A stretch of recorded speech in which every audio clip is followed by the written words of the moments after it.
Mariano's got the vibe, got the vibe, got the vibe, got the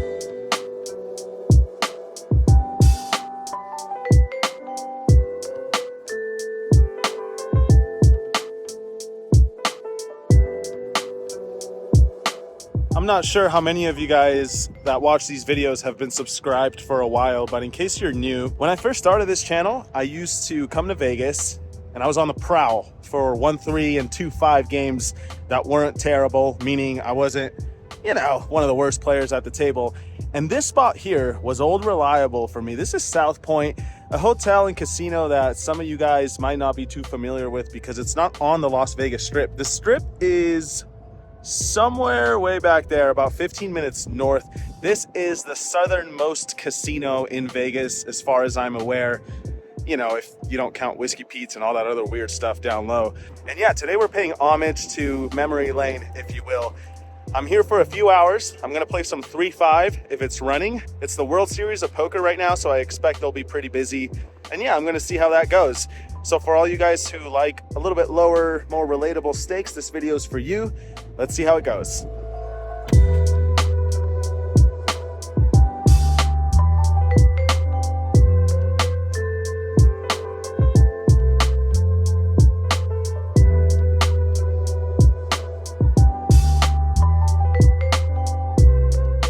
All right, here we are at South Point. My seat at 3-5 wasn't quite ready, so we start out at 2-3, no limit. Max buy-in for this game is $600. That's what I'm in for, and we are underway. In the first interesting hand, there's a raise to $15 from early position, and I look down at 10-9 suited in late position. Technically speaking, should probably just fold this versus an early position raise, especially at a stake level where most people aren't too aggressive pre-flop, so an early position raise demands some respect at least. But I decided to make it $50 instead, try to get active right away, don't have too much time here at South Point, and we do have position with a playable hand. So I make it 50 and he makes the call. Off to a flop which comes down 4-4 deuce with 2 hearts and 1 spade, so a whole lot of nothing going on for me, but my opponent's going to have plenty of hands that miss as well, so when he checks, I bet $55. Unfortunately, he makes the call off to a turn which is the 6 of hearts. He checks it to me now, and I would be checking a good amount of my hands on this particular turn. Brings in the flush. My opponent could have a 4. Also, pocket 6s isn't out of the question, so I decide to check it back. Most likely giving up on the hand, but not necessarily. And then the river comes the 4 of diamonds, which is an interesting card because all my overpairs that could have checked back on the turn would essentially just be the nuts at this point, since I would have all hands like pocket 10s and above, whereas my opponent won't have those hands quite as often. That's what's going through my mind as my opponent checks it to me for a third time. So here we are with 10 high, likely losing to either a small overpair like pocket 5s, maybe even pocket 3s, pocket 7s, those kinds of hands. Also losing to all the possible ace highs that my opponent could have. But we could apply some pressure and try to represent one of those aforementioned pairs. In terms of sizing, I think I'd want to bet really big. That's what I would do with my strong hands since I'm representing a very good full house or just a bluff. My opponent's got $450 remaining, and I think applying max pressure is the way to go here. A double pot-sized all-in. That's what I decide to do. Not a super common play, but I think the situation developed in a way where it makes sense to do this. We don't get snap called, so that's good news, but he also doesn't snap fold, so it doesn't look like he has ace high. At least I would imagine he folds quickly with ace high. But instead he thinks about it for around a minute before finally folding. Okay, that was a close one. We steal this pot and we are off to a good start. In the next one, we get pocket aces. That's pretty sweet. What's not sweet is that after a raise to $15, we get 2 callers, bet on the flop of king 7-5. They both fold. Well, I guess better than getting aces cracked. Still always nice to pick up aces though. In the next one, there's an under the gun limp. I make it $15 on the button with 8-5 of diamonds. A little bit wide to isolate, but like I said earlier, most players here are quite passive, so I think it won't be too difficult to navigate post flop. Small blind makes the call, as does the limper, so we go 3 ways to 9-3 deuce with 1 diamond. Not the best board for me, but I feel like neither of these players will be too strong unless one of them flopped a set or some sort of combo draw like 5-4 of spades, for example. Anyway, it checks to me. I bet $30. First player folds. The limper is not done with the hand just yet. She makes the call, and we see the 10 of clubs on the turn. She checks again, and we've got one of these hands that it's probably okay to give up with. We don't turn a straight draw. We don't turn a flush draw. But at the same time, we don't have any removal to hands that she might fold, like middling pairs between 4s and 8s, for example. She might also have a 9 that just feels uncomfortable on this turn card. And of course, flush draws might just let it go at this point, although that seems a bit optimistic. I decided to continue with this unorthodox bluff candidate, 8-5 of diamonds. I make it $75 now. Once more, my opponent makes the call, which is not looking good. And we see the 9 of clubs on the river. It's kind of a weird run out because the flush draw missed, the straight draws missed, but a 9 improves to trips. She checks again, and I think at this point it makes sense to put in another bet just to try to get a fold from missed flush draws, which of course we can't really beat with 8 high, at least not very often. But then I don't want to bet too big in case she does have a 9 or something good. So I put in $80, and now my opponent check raises to 280. So I let this one go, and that's the story of how I lost a bunch of unnecessary money with 8-5 of diamonds. Anyway, in the next one, there's a player on my right who makes it 12. I'm next to act with king queen and decide it's worth a re-raise. Try to get this one heads up. I make it $37 to go. So much for making it heads up because the player on my direct left cold calls, and then the original raiser calls as well. So monkey in the middle for me. 3 of us going to a flop of king 8-4 with 2 hearts. So we flop a very strong top pair on a draw heavy board. First player checks. I continue for 30. Guy on my left folds, but the early position player makes the call. So 2 of us still in this pot as we go to a turn, which looks great. It's the queen of clubs. Remember what I was saying earlier about players being generally passive? I really like this queen, not only because we make 2 pair, but because I would not be surprised if this guy had ace king. A lot of people don't like ace king, it seems. So if he just called a re-raise pre-flop with that hand, we'd be in some trouble, but not anymore. I've got top 2 pair. And even better news is that my opponent leads out on this card for 60 bucks. Not sure what to make of this. Of course, raising can't be bad, but he's only got $200 behind. So I decide to just call and hope that we get a clean river card on which he could either go all in or check and then I'll go all in. I don't know. We'll figure it out, but there's not that many chips behind. That's why I call. River is kind of not the best, but it's not too bad. It's the 10 of diamonds, so the flush does not get there, but it does kind of introduce some sketchy potential straights, I guess, like ace jack of hearts or whatever, but can't be scared of monsters under the bed. My opponent thinks for a bit and checks it now, and of course I won't be checking. I am all in for, like I said, his remaining 200. My opponent does not love the situation, thinks it over for a minute or two, but eventually does toss in the call. I turn it over and we win. So we take down this $700 pot to end this 2-3 session, if you will, because at this point we get called to the 3-5 game.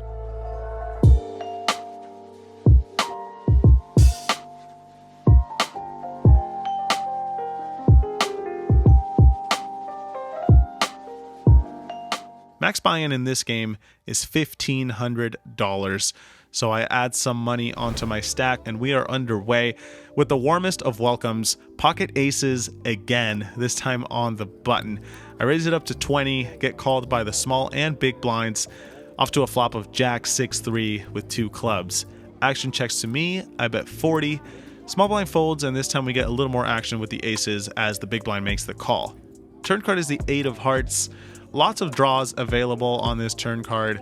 And if my opponent's got a jack, I don't think he's going anywhere. I would also have plenty of bluffs on this turn card as well. So that's my reasoning for betting over the size of the pot once he checks to me now. $220 into the middle, trying to put him in a tough spot with all his draws and top pairs. If he's got 2 pair, that's going to be unfortunate. But it looks like that's not the case because my opponent lets it go. So once again, we get aces. Bright side is they don't get cracked. Downside is we don't make too much money. This next hand, we once again look down at a premium. Ace King shortly after that, $20 to go. Player on my left calls, as does the big blind. So 3 of us to a flop of ace 10 7 2 clubs.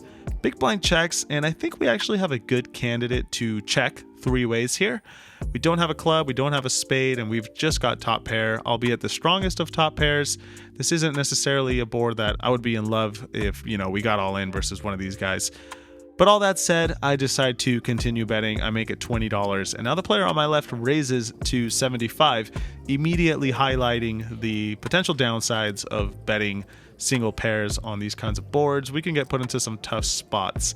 Big blind gets out of the way, and of course I can't go anywhere just yet. My hand is just way too good. I make the call, and we see the 3 of spades on the turn. I check it over to him now, and he continues for $150. Not really loving the situation at this point. I make the call again. Still, I feel like we're beating some potential hands like king, queen of clubs, king, jack of clubs. But even then, would he really raise the flop and continue to bet on the turn with those hands? He's really just representing 2 pair or better. But of course, I'm too stubborn. I make the call, and we see the deuce of spades on the river. I check, and now my opponent immediately checks it back, and we end up winning versus ace 5 of clubs. I bet you guys didn't expect that. But yeah, we win this hand. And it kind of sucks because he has one of those hands that we could have gotten all in on the flop against and then won a bigger pot. But of course, it's easier once you see the cards. Moving right along in this next one, we've got another premium, getting some good hands dealt to us at the 3-5 table. I've got ace king of diamonds, and I'm in the $10 straddle. There's an early position raised to 35. One of the players calls, and of course, I am not going to do that. I raise, make it $200 to go. And this is where the hand gets a little bit dicey, as the initial raiser thinks for a bit before making it $550. Player behind him folds, and now it's back to me. Now, of course, you might be thinking, who cares that he raised again? We've got a premium. It's ace king suited, bro. It's hard to get that hand. And of course, I would agree with all those thoughts. But the thing is, at low stakes tables, for the most part, people are just not very aggressive, especially pre-flop. Most of the time when $500 or more dollars go into the middle before a flop, people have the goods. But then again, I kind of have the goods too. It's ace king suited, so I jam all in. I have $1,500. He has $1,500. Who knows? Maybe he's bluffing with ace 5 suited or ace queen, and we can commit him with a worse hand. But most likely we are either flipping or in bad shape. And that's exactly what's going on here. My opponent calls and shows pocket queens. So we've got an over $3,000 pot. Just a coin flip, really. Off to a run out, which comes jack high. Turn is at 10, so we pick up some additional outs. Looking for an ace, king, or queen, and we get one. It's the king of clubs.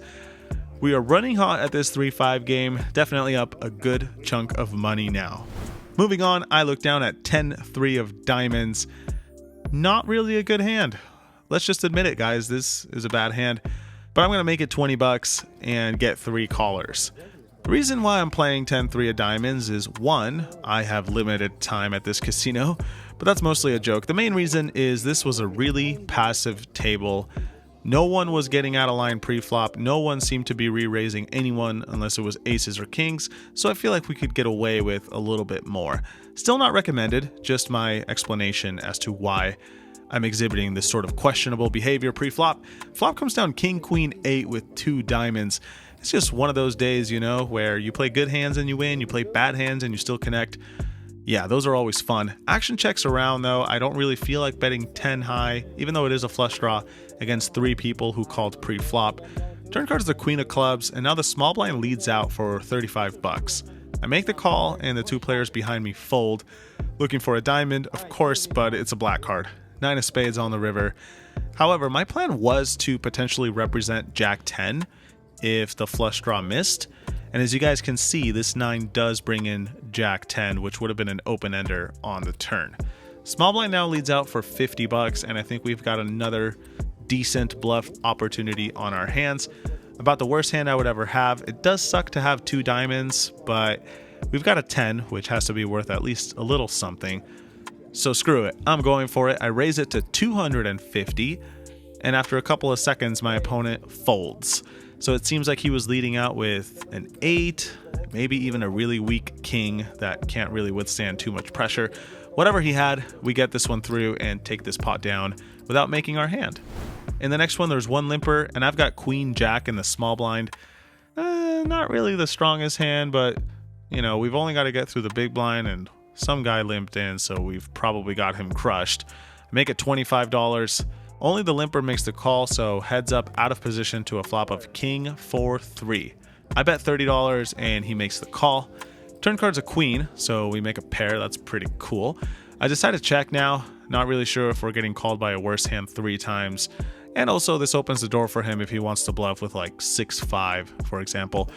But he checks it back and we see the 9 of clubs on the river.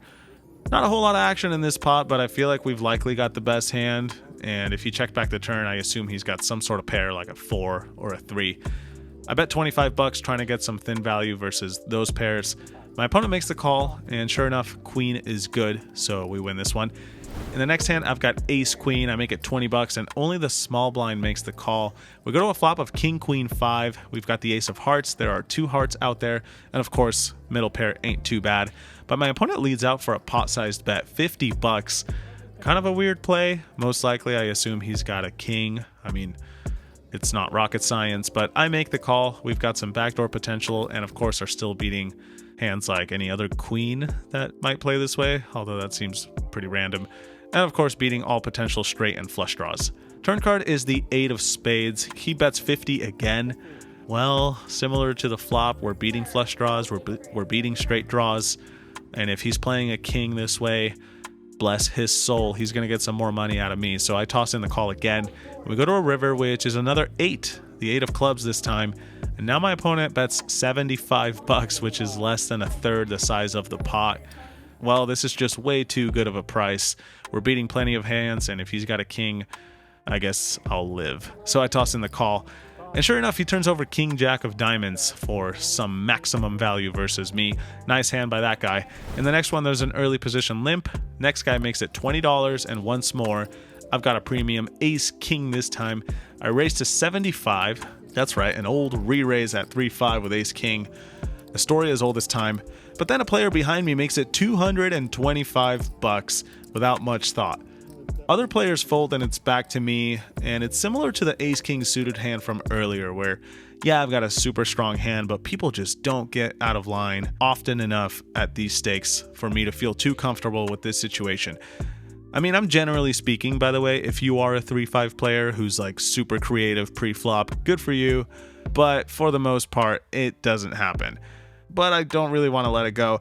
I also don't want to raise or jam all in. That seems suicidal with ace-king offsuit to just try to get a bunch of chips in there against this sort of action. I end up just calling, which I guess seems like the least of all evils. Flop comes down great though. It's ace jack 5 rainbow, so we flop top pair top kicker. Really only worried about the only remaining pocket aces combination. But when I check and he checks it back, it seems unlikely that he has that. Although, most people would check back top set. Turn card is a 5 of clubs. I now lead out for $150. Just trying to get some value from pocket queens or pocket kings, I guess. He makes the call and we see the 4 of clubs on the river. Similar plan to the turn. I'm going to go for some value. I bet $400. And my opponent seems quite unhappy with the way this hand has developed. And I think at this point it's obvious, unless this guy is putting on a Leonardo DiCaprio level of Hollywood, seems obvious we've got the best hand. And sure enough, after a minute or two, after him saying that he doesn't know how I play because he's never bothered to watch any of my YouTube vlogs, I can't say I blame him, but that does eventually earn us a call, and we end up beating pocket kings. He was a good sport about it though. And yeah, we get lucky once more in this session, taking down a nearly $1,600 pot. In the next one, there's an early position raised to 15, and I make it $50 on the button with ace 4 suited for absolutely no good reason. Small blind makes the call, early position raiser makes the call, and we go 3 ways to a flop of 9-6-3 with 2 hearts. We've got the backdoor flush draw, backdoor straight draw, and of course, an overcard. Small blind checks. Early position now leads out for 25, and this is the same player who just let out on that flop earlier when he hit top pair with king jack. So already I'm not loving the situation, but like I said, we've got some backdoor potentials. And the main thing I'm thinking to myself is that if he has a 9, there are plenty of turn cards that are going to be bigger than a 9, on which we can try to scare him off of that pair. So I decide to spring into action right away and put in a raise, looking for some good turn cards to continue applying pressure if he does call. So I make it 130. Small blind folds, and now the early position player makes the call. So suddenly we're in this bloated pot with an absolute garbage hand. This is what happens when you force the action too much. You get into situations like these, which certainly feel good when they work out, but the thing is, most of the time they don't work out too well. Anyway, turn card is a 4 of diamonds, so we end up making a pair. That means we now beat hands like 7-8 suited, and of course any flush draw that is not a pair. So when he checks, instead of continuing to bluff, I decide to check it back and see what happens on the river. Not sure I love this hand. Really, all decision points have been a little for me, but whatever. River is a 3 of diamonds pairing the bottom card, so all the draws missed, and now he bets out $100, looking a little uncomfortable. I've got a bluff catcher, and we're getting a really good price again. He bet less than a quarter pot, so I call, and he says, "You win." So this time it does work out. I turn it over, but then he says, "Oh, you have a 4? I have a 6." And then he turns over ace 6 of spades. So he was bluffing in his heart, but it turns out he was value betting on the felt. We get absolutely wrecked by this player for a second time. Kudos to him. Nice hand. We lose this pot. Kind of an LOL moment on today's session. And with that, we arrive at the last hand of the night. In this one, the button opens to $30, and this player had been playing pretty snug most of the night, and suddenly he comes in for this $30 raise on a 3-5 game. For that reason, when I look down at Queen Jack suited in the small blind, I decide to just call. Not something I do too often, especially versus a button raise. I've got a really playable hand. It can be quite strong on certain boards, and I think re-raising is probably a bit better, but for some exploit-related reasons, I decide to just call this time. Big blind folds, and we go to a flop of Queen 5-4 with 1 diamond. And already, when I see top pair, I'm like, great. Now we're going to have to give more money if he's got a strong hand. I check it. He bets 60, a pot-sized bet. I call. Turn card's the deuce of hearts. I check it. And what do you know? He checks it back. That makes me feel like we've got the winner. And I immediately feel this wave of relief paired with this thought of, damn, I'm running pretty good today. He's probably got like ace king suited or something, and we sucked out on the flop. Maybe he's even got pocket jacks or whatever. River is great news. It's the queen of spades, not only improving my hand, of course, but making it way less likely that I've got a queen. So I decide to just come out and bet. The turn went check, check, and I don't want the same thing to happen on this river. So I put in a pot-sized bet, $175, and we get called pretty quickly. Kind of has me wishing I bet bigger, but yeah, I turn it over and we win. So no complaints whatsoever about how today's session went. As always, I hope you all enjoyed the hands, and I've got a few more thoughts to share, so don't go anywhere just yet.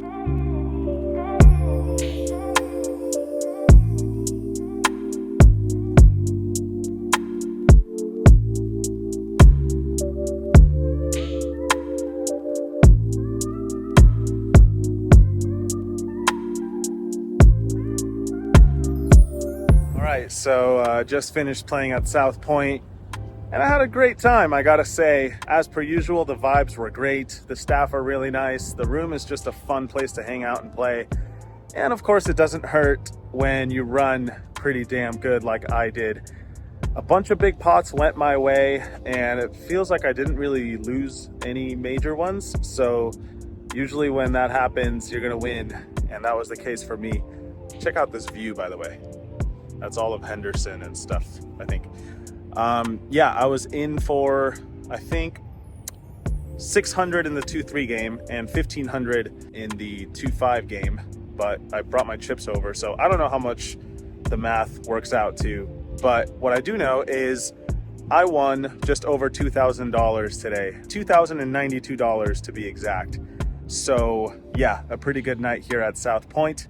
I'm gonna take that extra $92 and go get myself some dinner before hitting the road back to California and scheduled programming at Hustler Casino. I hope you guys enjoyed this video. I know it was a little bit different than the high stakes thing, but I think they're pretty cool. I've always liked the smaller games, so hopefully you guys feel the same way.